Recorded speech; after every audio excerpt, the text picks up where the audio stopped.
تنصروا الله ينصركم ويثبت أقدامكم.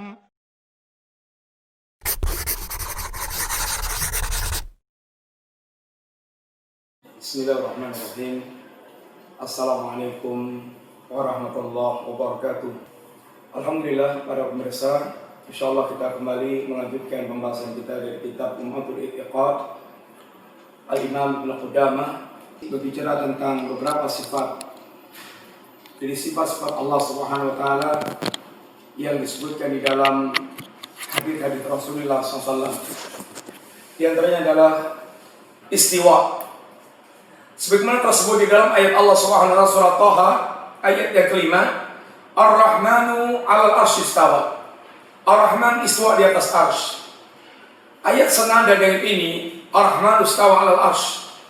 Allah istiwa ada dalam 7 yakni ayat yang disebutkan oleh Allah Subhanahu wa taala. Disebutkan oleh Nabi sallallahu alaihi wasallam di dalam hadis beliau. Nabi mengatakan, Innallaha lamma qadal khalqa kataba indahu fawqa arsy inna rahmati sabaqat ghadabi.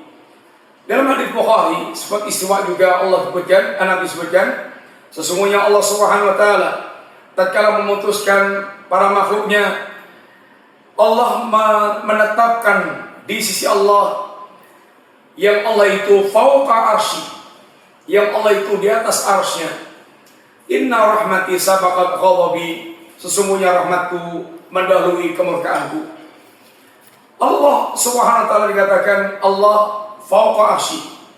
Allah istiwa, istawa al-arsy, istiwa di atas arsy.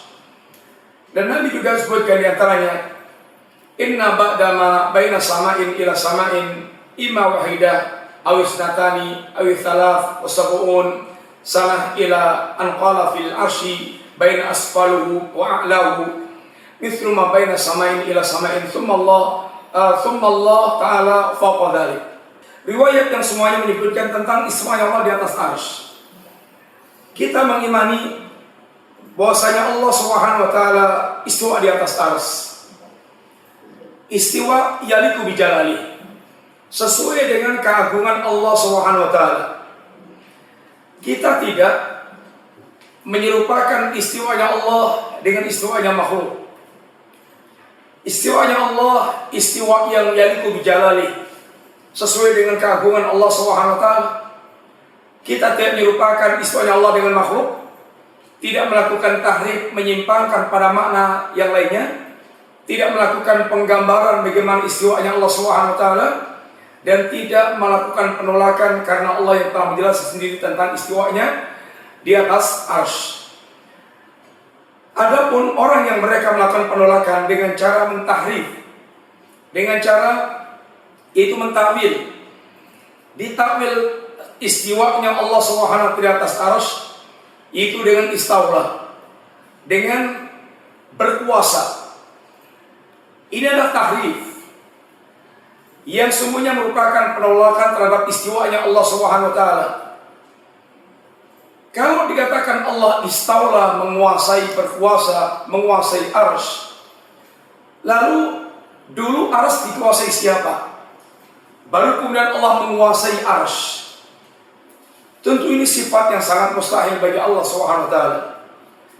Maka Ahlussunnah mengimani istiwanya Allah sebagaimana keagungan Allah, yaitu yaliku bijalali, dan tidak melakukan ini ta'til, penolakan, karena Allah sendiri yang menetapkan sifat tersebut. Dan sikap taslim dalam hal agama ini dan hal khabar-khabar adalah tasdiq, yaitu membenarkan apa yang dikhabarkan oleh nabinya sallallahu alaihi wasallam. Rasulullah SAW demikian pula menjelaskan tentang Allah di atas langit. Rabbuna Allahu alladzi fis sama' taqaddasa ismu. Rabb kita Allah Ta'ala di atas langit, yang maha suci nama Allah Subhanahu wa taala. Nabi mengatakan kepada seorang wanita jariyah, seorang wanita budak, aina Allah, di mana Allah? Dikata dia fis sama', itu di langit. Fawqa sama', itu di atas langit. Kata Nabi, iktiha itiqha fa innaha mu'minah. Bebaskan budak ini, dia adalah seorang mukminah.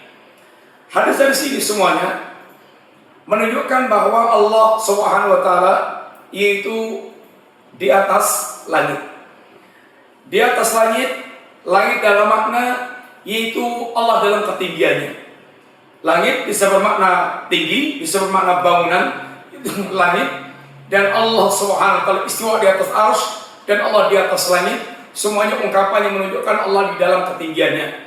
Dan begitu para salaf yang Ahlussunnah mengimani tentang yaitu sifat-sifat Allah Subhanahu wa taala yang menunjukkan Allah adalah yaitu di atas langit. Sebagaimana pula ketika Nabi mengatakan pada Husain, kamilah yang takut, sesembahan kamu berapa? Yang kamu sembah berapa sembah? Kata dia 7. Sitatun fil ardi wa wahidan fis sama. Satu di langit dan yang satu lagi di yang 6 di bumi, yang satu di langit, kata Husain. Kata Nabi, man li rahbatika wa rahbatik, yang sangat kamu harapkan dan kamu takutkan yang mana di antara 7 sembahan kamu itu? Allati fis sama, itu yang ada di langit. Ketika dia mengharapkan segala-galanya, dia hanya bersandar dari langit. Ketika dia berlindung dari segala mara bahaya, dia hanya mengharapkan itu yang di langit. Maka kata Nabi, kalau begitu fatruk as-sittata wa'bud allati fis sama. Tinggalkan yang 6 dan sembahlah yang ada di langit.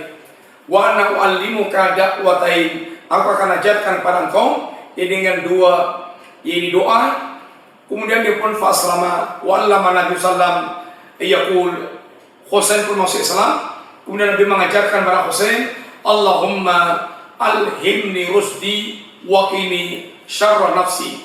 Ya Allah, ilhamkan kepadaku sikap lurus, senantiasa lurus di atas jalan yang benar, dan jagalah aku dari keburukan jiwaku. Demikian pula apa yang disebutkan Nabi di dalam hadis yang lainnya, inna ma baina samain ila samain masirata kada wa kada. Antara langit yang satu dengan yang lainnya sejauh perjalanan sekian dan sekian. Lalu menyebutkan sabar perkataan wa fawqa dzalikal arsy, dan di atas itu adalah arsy, wa fawqa subhanahu fawqa dzalik, dan di atas arsy adalah Allah Subhanahu wa taala. Ini semuanya menunjukkan bahwa para sahabat Nabi menyebutkan Allah di atas arsy, Allah di atas langit.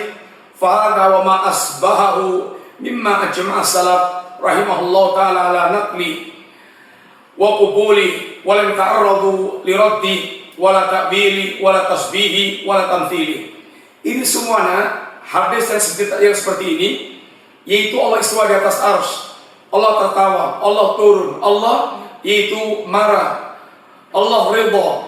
Semua yang berkaitan sifat Allah yang sebesar itu, para salaf ijma' untuk dia menukilkan, menerimanya, tidak menentang dan tidak mentakwil, tidak mentasbih, tidak mentamsil dengan para makhluk, sehingga menetapkan yaliku bijalali dengan tidak menyerupakan Allah dengan makhluk, tidak melakukan penyimpangan makna, tidak melakukan penggambaran bagaimana Allah, dan tidak melakukan penolakan, karena yang menetapkan Allah sendiri yang lebih tahu tentang dirinya sendiri. Demikian di antara sifat yang disebutkan oleh beliau. Beberapa sifat Allah yang lainnya yang menunjukkan Allah dalam ketinggiannya, yaitu Allah dalam ketinggian al-ulu, ulu zat dan ulu sifat, tinggi dalam hal zatnya dan tinggi dalam hal sifatnya, yang tersebut di dalam beberapa ayat, dalam beberapa hadis yang semuanya menunjukkan tentang ketinggian Allah Subhanahu wa taala.